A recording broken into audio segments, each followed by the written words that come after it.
जय श्रीराम. मी तेजस तुमचं स्वागत करतो आपल्या एका नवीन डेली ब्लॉगमध्ये. आणि आज आपण निघालो तो कॉलेजला जाण्यासाठी.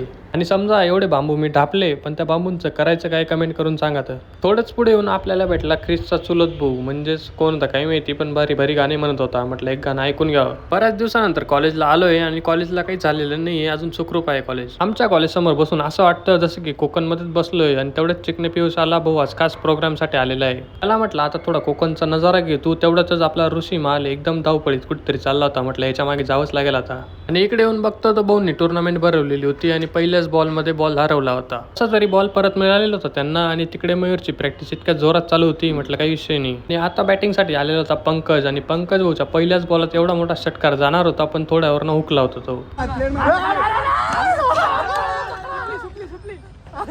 आणि एवढी मोठी टुर्नामेंट भरली आणि तुमचा भाऊ मागे राहणार आहे का बरं. लगेच टीममध्ये जॉईन झालो. बाकी पियुष दिसायला छोटा आहे, पण त्याची बॅटिंग म्हणजे भयानक आहे. तुम्हाला वाटलं असेल क्रिकेट सोडून अचानक कॉलेजमध्ये कसं काय आलं होतं. तांत्रिक अडचणी आल्या होत्या थोड्याशा, त्याच्यामुळे आम्हाला गुपचूप कॉलेजमध्ये यावं लागलं. आणि ती तांत्रिक अडचण म्हणजे जे खेळायला होते फक्त त्यांनाच माहिती आहे, बाकी कोणाला माहिती नाही. बाकी ज्या प्रोग्रामसाठी आम्ही आलेलो होतो तो चालूच होणार होता आणि मी पण आता बसून घेतो म्हटलं.